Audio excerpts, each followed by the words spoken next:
Bismillahirrahmanirrahim. Assalamualaikum warahmatullahi wabarakatuh. Nama saya Irma Rahmawati dengan NIM 11870100039. Baik, di sini saya akan menyampaikan materi yang berjudul teori huruf bertemu huruf dalam kata ataupun kalimat. Yang di dalamnya yaitu hukum-hukum tajwid. Hukum tajwid. Jadi hukum tajwid itu adalah cara melafalkan huruf dalam kata ataupun kalimat. Nah, ini untuk penjelasan mengenai aturan tajwid. Jadi semua huruf itu hukumnya idgham dan idhar. Untuk nun sukun atau tanwin dan mim sukun itu iqlab dan ikhfa. Idgham juga terbagi lagi, ada yang kamil, ada yang nakis. Kemudian idhar itu mutlak. Selanjutnya idhar. Jadi idhar itu secara bahasa artinya jelas. Secara istilah idhar itu adalah mengeluarkan huruf pertama dari mahrojna atau melafalkan dengan jelas tanpa ada dengung ataupun gunah tambahan. Nah, cara melafalkan izhar ini adalah dengan jelas, yaitu tidak boleh ada pantulan, tidak boleh ditahan, dan tidak boleh pula dipanjangkan. Untuk contoh izhar, contoh sederhananya ini bismi. Jadi bismi, nggak boleh ada pantulan bismi, nah nggak boleh. Terus an'amta, an'amta, an'amta, jadi nggak boleh ada pantulan. Selanjutnya contoh dalam ayat. Lama yahbitu min khosyatillah. Ini min khosyatillah, nun mati bertemu kho. Kemudian annallaha azizun hakim, ada domah tain bertemu ha, itu juga idhar. Yang kedua itu adalah idgham. Jadi idgham itu menurut bahasa adalah memasukkan sesuatu ke dalam sesuatu yang lain. Sedangkan menurut istilah itu adalah memasukkan huruf sukun ke huruf yang berharokat sesudahnya, sehingga huruf kedua menjadi satu huruf yang bertasydid. Untuk idgham ini ada yang kamil dan juga ada yang nakis. Contoh idgham. Untuk contoh sederhananya farottum, farottum.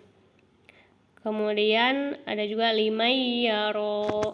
Nah, yang ini limayyaro, ada nun mati bertemu ya, itu juga idgham. Selanjutnya contoh dalam ayat. Rasulum minallahi yatlu suhufam mutahharoh. Suhufam ada fathah tain bertemu mim, idgham. Kemudian rasulum juga sama ya, idgham. Selanjutnya wa nafsi wa ma sawwaha, wa nafsi wa ma sawwaha, ini siu ada kasrotain bertemu wawu, itu adalah contoh idgham. Selanjutnya ikhfa. Menurut bahasa ikhfa itu berarti menutupi ataupun samar. Secara istilah ikhfa itu melafalkan huruf nun atau mim antara izhar dan idgham disertai gunah. Nah, hukum ikhfa itu terjadi pada nun sukun atau tanwin dan juga mim sukun.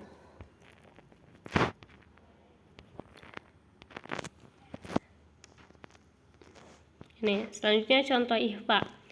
Contoh sederhananya itu mi'tahtiha, mi'tahtiha, ada nun mati bertemu ta atau nun sukun bertemu ta.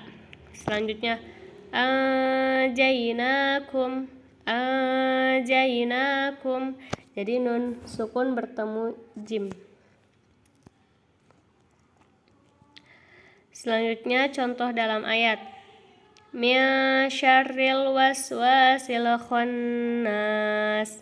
Min nun mati atau nun sukun bertemu sya. Kemudian yang kedua dalam Quran surat Al-Falaq. Min syarri ma khalaq. Min syarri ma khalaq. Sama ya, nun sukun bertemu sya.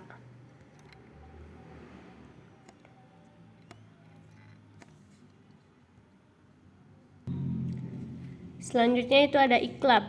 Iqlab menurut bahasa berarti menukar atau memindahkan dari tempatnya. Menurut istilah adalah mengubah nun sukun atau tanwin menjadi huruf mim dengan disertai gunnah dan ikhfa. Sifat iqlab ini hanya untuk nun sukun atau tanwin yang bertemu dengan huruf ba.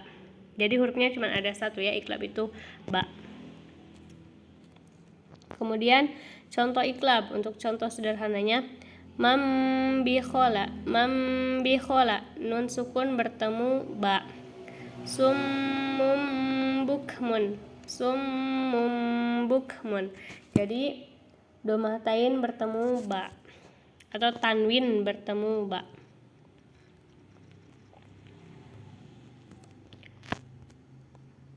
Nah, untuk contoh dalam ayatnya, wa amma man bakhila wastaghna, itu terdapat dalam Quran surat Al-Lail. Mambakhila, nun sukun bertemu ba. Kemudian dalam Quran surat At-Tariq, yakhruju mim baini sulbi wa taraib, mim baini sulbi, jadi nun mati bertemu ba ya. Kemudian selanjutnya ada tafhim dan tarkik.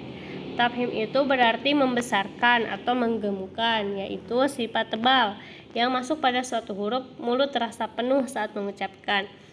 Kemudian kalau tarkik itu berarti tipis, yaitu sifat tipis yang masuk pada suatu huruf, sehingga ketika diucapkan mulut tidak terasa penuh atau terasa ringan, bersih dan jelas vokalnya. Nah, ini untuk penjelasan tafhim dan tarkik. Yang pertama, kalau tafhim itu huruf isti'la, kalau tarkik itu huruf istifal. Kemudian tafhim itu gunatul ikhfa isti'la, kalau tarkik gunatul ikhfa istifal. Kemudian tafhim itu lam lafaz jalalah, kalau tarkik lam selain lafaz jalalah lawannya ya. Kalau tafhim alif madiyah isti'la, kalau tarkik alif madiyah istifal. Kemudian keduanya sama juga huruf ro. Contoh tafhim dan tarkik. Untuk contoh tafhim itu khatamallahu ala qulubihim wa ala sam'ihim. Khatamallahu adalah lafaz jalalah setelah fathah ini ya. Jadi dibacanya tebal. Kemudian contoh tarkik, wa may yudlilillahu fama lahu min waliyyin min ba'dih. Jadi wa may yudlilillahu ada lafaz Allah setelah kasroh. Selanjutnya ada mad. Mad ini menurut bahasa adalah tambahan, menurut istilah menambah waktu suara vokal ketika melafalkan suatu huruf. Huruf mad ada 3, ada alif, wawu, dan ya. Jika huruf tersebut dalam kondisi sukun, kecuali alif ya, dan diawali dengan huruf fathah untuk alif, huruf berharokah kasroh untuk ya, huruf berharokah domah untuk wawu. Nah, ini referensi yang digunakan. Ya, mungkin sekian yang bisa saya sampaikan. Kurang lebihnya mohon maaf. Wassalamualaikum warahmatullahi wabarakatuh.